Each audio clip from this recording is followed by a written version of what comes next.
여러분, 영화 왕과 사는 남자 보셨습니까? 개봉 35일 만에 1200만 관객을 돌파하며 지금 이 순간에도 극장을 눈물바다로 만들고 있는 이 영화.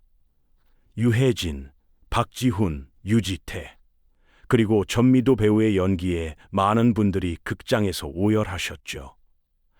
특히 전미도 배우가 연기한 궁녀 매화.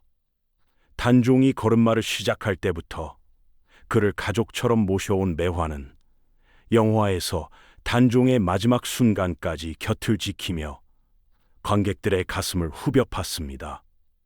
그런데요, 영화에서는 매화 단 한 명이었습니다. 하지만 실제 역사에서는 6명이었습니다. 그리고 이 6명의 최후는 영화보다 훨씬 더 충격적이었습니다. 이름도 없습니다.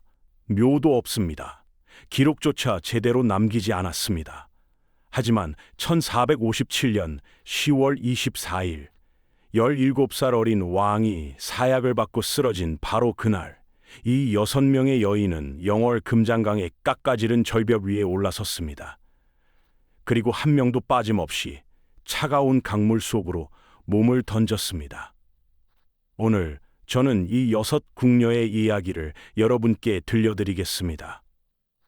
영화가 차마 다 담지 못한 500년간 묻혀있던 진실입니다. 이 이야기를 제대로 이해하려면 먼저 당시 조선이 어떤 상황이었는지를 알아야 합니다. 1452년 문종이 재위 2년 만에 세상을 떠나면서 겨우 12살짜리 소년이 조선의 왕좌에 올랐습니다. 단종 이홍이입니다. 아버지 문종도 일찍 떠났고 어머니 현덕왕후는 단종을 낳은 지 하루 만에 세상을 떠났습니다. 태어나자마자 어머니를 잃고 12살의 아버지마전 소년. 그런 아이가 조선이라는 거대한 나라를 이끌어야 했습니다. 그리고 그 왕좌를 노리는 눈이 있었습니다. 바로 숙부 수양대군 훗날의 세조입니다. 1453년 계유정난, 수양대군은 김종서, 황보인 등 단종을 보필하던 대신들을 참살하고 권력을 장악합니다. 그리고 1455년 단종에게 왕위를 넘기라 압박합니다. 15살 소녀는 결국 왕위에서 끌어내려졌습니다. 왕에서 상왕으로, 상왕에서 다시 노산군으로. 지위가 추락할 때마다 곁에 있던 사람들은 하나둘 떠나갔습니다. 1456년 사육신 사건이 터집니다. 성삼문, 박팽년, 하위지 등이 단종 보기를 꾀하다 발각되어 처형당합니다. 이 사건 이후 세조는 단종을 더 이상 한양에 둘 수 없다고 판단했습니다. 1457년 음력 6월 22일 노산군으로 강봉된 단종은 마침내 유배 명령을 받습니다. 목적지는 강원도 영월 청령포. 한양에서 꼬박 7일을 걸어야 닿는 3면이 강으로 둘러싸이고 나머지 한 면은 절벽으로 막힌 말 그대로 육지 안의 섬이었습니다. 폐위된 왕을 따라 나선다는 것은 곧 자신의 인생도 끝난다는 의미였으니까요.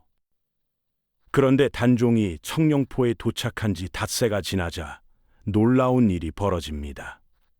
단종을 섬기던 궁녀 10명 중 4명은 단종비 정순왕후 송씨 곁에 남고 나머지 6명은 자발적으로 영월까지 먼 길을 걸어서 내려온 겁니다.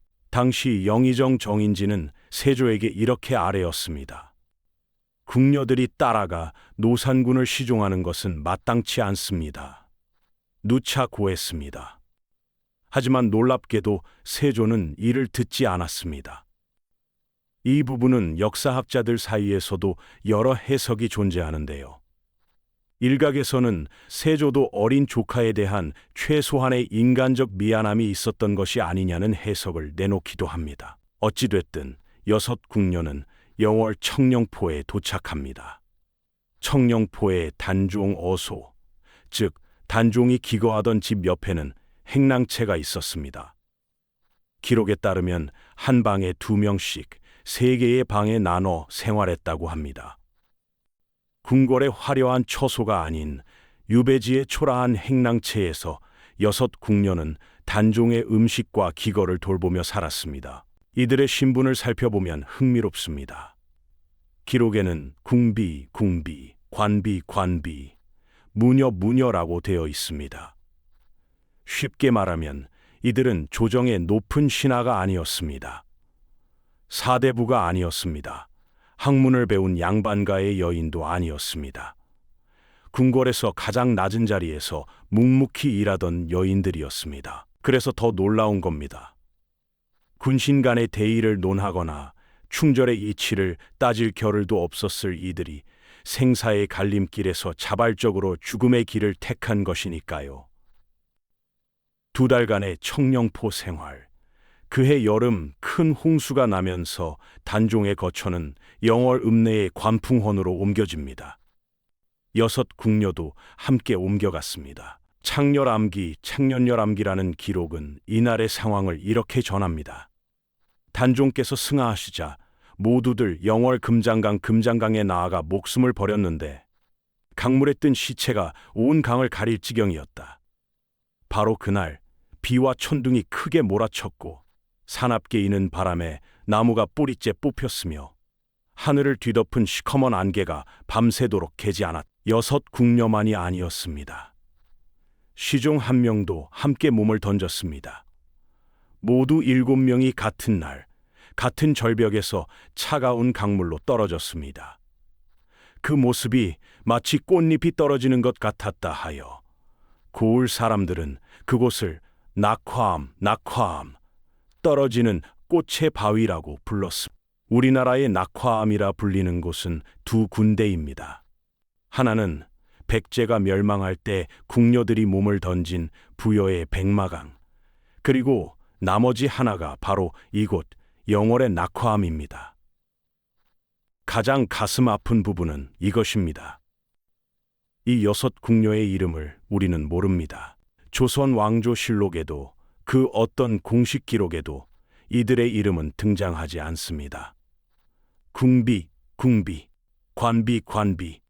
무녀, 그저 신분으로만 불렸습니다. 궁녀라는 존재가 조선 사회에서 어떤 위치였는지를 적나라하게 보여주는 대목입니다. 하지만 그녀들의 충절은 완전히 잊히지 않았습니다. 단종이 죽고 약 300년 뒤 1742년 영조 18년 영월부사 홍성보는 낙화암 근처에 사당을 짓습니다. 민충사, 불쌍히 여길 충성. 불쌍한 충신들을 기리는 사당이라는 뜻입니다. 당시 배은망덕하고 의리를 저버리며 나라와 임금을 팔아먹은 자들은 모두 붉은 관복을 입은 고관 대작 중에 나온 반면 절의를 지키며 목숨을 가볍게 여긴 자는 자주색 저고리와 붉은 소매에 미천한 사람들이었으니 천고의 역사를 두루 살펴보아도 필적할 만한 경우가 없다. 권력의 핵심에 있던 대신들은 새 왕에게 줄을 섰는데 궁궐에서 가장 낮은 위치에 있던 궁녀들이 죽음으로 충절을 지켰다.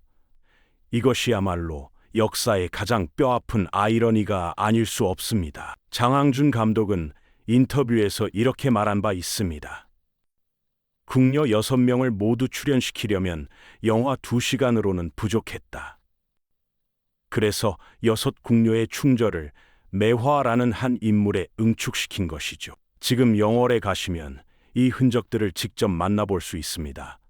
청령포의 단종어소 옆 행랑채에서는 6 궁녀가 2명씩 나눠 살았던 자취를 엿볼 수 있고 금강공원 내 깎아지른 절벽 위에는 낙화암 비석과 순절비가 서 있습니다. 다만 안타까운 소식도 있습니다. 현재 영월군이 복례산 명소화 사업이라는 이름으로 낙화암과 영월역을 잇는 다리를 놓는 공사를 진행 중이라 옛 풍경이 달라지고